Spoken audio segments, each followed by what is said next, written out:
Hello viewers, আসসালামু আলাইকুম।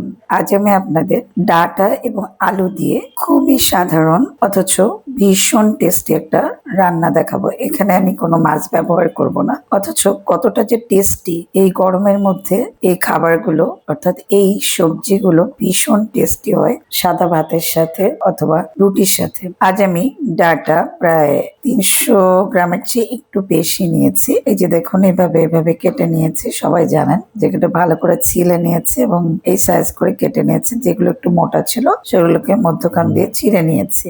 আর সাথে নিয়েছি দুটো এরকম আলু, মাঝারি সাইজের আলু। আলু দুটোকেও আমি ডাটার মতো করে কেটে নিব। তারপরে আমি আপনাদের দেখাবো কিভাবে আমি রান্না করব। আমি দুটো যেহেতু আলু নিয়েছি, আলুগুলোকে আমি এভাবে কেটে নিচ্ছি।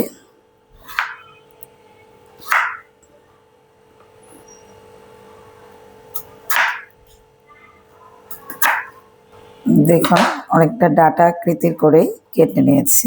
রান্নাটা সবসময় সবজি কাটার উপরেই নির্ভর করে অনেকটা। আর যখন আমরা খাবো তখন সেই রান্নাটা দেখতেও তো সুন্দর হতে হবে। এভাবে আমি ডাটা এবং আলু একই ধরনের করে কেটে নিয়েছি। এবার আমি এগুলোকে ধুয়ে নিব। আর এখানে আমি নিয়েছি 3 টেবিল চামচের মতো পেঁয়াজ কুচি, 7-8টা কাঁচামরিচ এভাবে ফালি করে নিয়েছি। আমি একেবারে সিম্পলি এই রান্নাটা করব। আমি আপনাদের দেখিয়ে দিব কিভাবে রান্নাটা কতটা সুন্দর এবং টেস্টি হয়। এবার আমি ডাটাটা ধুয়ে নেব।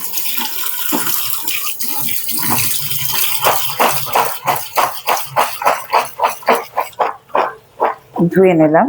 আর আমি এই ডাটা রান্নার জন্য অবশ্যই একটু সরিষা বাটা ব্যবহার করব। এটা দিলে একটু বেশি টেস্ট হয়, না দিলেও কোনো অসুবিধা নেই, তবে এটা দিলে একটু অন্যরকম রান্নাটা হয়। তো আমি সরিষাটা বেটে নিচ্ছি। দুটো কাঁচামরিচ একটা দিলেও হবে, আর 1 চিমটি লবণ দিয়ে। এটাতে একটু তিতা হয় না, আমি সাদা সরিষাই নিয়েছি, তিতা হয় না। আমি একটু বেটে নিচ্ছি। আমি সরিষাটা বেটে নিয়েছি।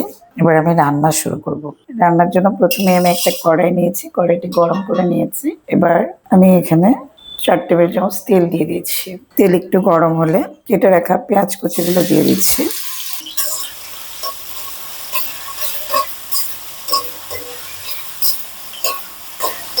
পেঁয়াজটা একটু ভেজে নিচ্ছি। পেঁয়াজ 3 থেকে 4 মিনিট ভেজে নেওয়ার পর আমি এর মধ্যে সরিষা বাটাটা দিয়ে দিচ্ছি। আমি এখানে 2 টেবিল চামচ সরিষা বাটা দিয়ে দিলাম। এবার সেটাও ভেজে নিচ্ছি। এবার এর মধ্যে আমি 1 চা চামচ হলুদ গুঁড়া দিয়ে দিলাম, 1 চা চামচ মরিচ গুঁড়া আর আধা চা চামচ জিরা গুঁড়া দিলাম। দিয়ে ভালো করে মশলাটা কষিয়ে নিচ্ছি। এবার এর মধ্যে 1 টেবিল চামচ লবণ দিয়ে দিলাম। ডাটার যে তরকারিটা, এর মধ্যে অবশ্যই একটু হালকা লবণ ব্যবহার করতে হয়। কিছু কিছু সবজি আছে যেগুলোতে লবণটা কম দিতে হয়, না হলে তরকারিটা স্বাদটা কমে যায়, বেশি অতিরিক্ত লবণ হয়ে যায়। প্রথমে এখানে একটু লবণ কম করে দিতে হবে। মশলাটা আমি 3-4 মিনিট কষিয়ে নিলাম। এই যে দেখুন, তেলটা মশলার উপরে উঠে গিয়েছে। এবার আমি এর মধ্যে ডাটা এবং আলুটা ছেড়ে দিচ্ছি। এবার আস্তে আস্তে মিশিয়ে নিচ্ছি।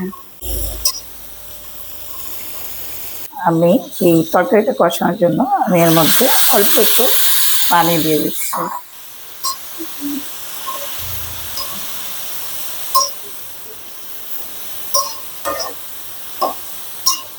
খুবই সামান্য পানি দিয়েছি, নাহলে মশলাটা তলায় ধরে যাচ্ছিল।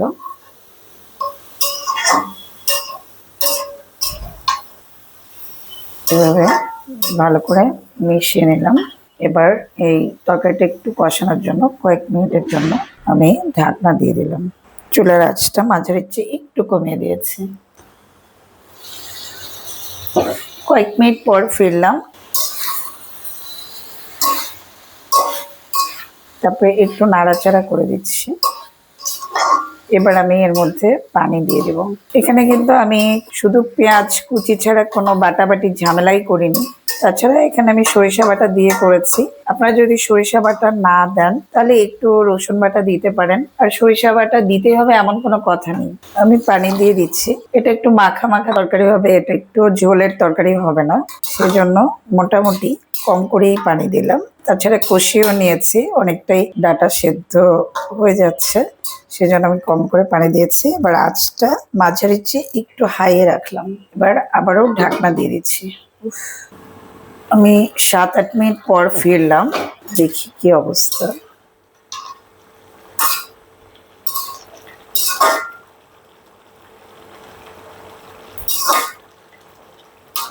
লবণটাও একটু দেখি। এই সময় আমি এখানে দুটো টমেটো কেটে রেখেছি, লম্বা করে করে কেটেছি, সেটা দিয়ে দিচ্ছি। আর আমার একটু লবণ লাগবে, আমি প্রথমে লবণটা কম করে দিই, তাই আমি আর একটু লবণ দিয়ে দিলাম, 1/2 চা চামচের মতো। একটু নাড়াচাড়া করে নিচ্ছি।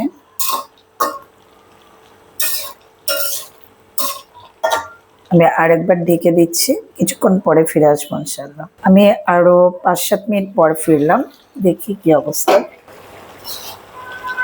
আমার রান্নাটা মোটামুটি হয়ে গিয়েছে, একদমই মাখা মাখা করছি, আমি ঝোল রাখছি না। এই যে এই যতটুকু ঝোল আছে এটা আসলে আলুটা শোষণ করে নেবে। এই যে এতটুকু ঝোল আছে, এখন এর মধ্যে আমি একটু এই যে কেটে রাখা কাঁচামরিচ গুলো দিয়ে দিলাম। এটা কিছুটা ঝালও হবে, ফ্লেভারটাও ভালো হবে। ঢাকনাটা দিলাম, চুলাটা আমি বন্ধ করে দিচ্ছি। আমি 2 মিনিট পরে নামিয়ে নিব। আমি এখন নামিয়ে নিচ্ছি, দেখুন কতটা দেখতেও সুন্দর হয়েছে, আর খেতে তো অসাধারণ। কোনো মাছই ব্যবহার করিনি, অথচ এটা কতটা টেস্টি, আর অনেকটাই মাখো মাখো হয়ে গেছে, আরো আস্তে আস্তে আরো হবে। আপনারা কিন্তু খুব সহজেই রান্নাটা তৈরি করে নিতে পারেন। আশা করি আপনাদের এই রেসিপিটি অত্যন্ত সহজ এবং ভালো লেগেছে। ভালো লাগলে প্লিজ আমার পাশে থাকুন, আমার চ্যানেলকে সাবস্ক্রাইব করুন, আর লাইক এবং কমেন্ট দিন। আর যারা ইতিমধ্যে সাবস্ক্রাইব করেছেন তাদের অসংখ্য ধন্যবাদ। সবাই ভালো থাকবেন। আল্লাহ হাফেজ।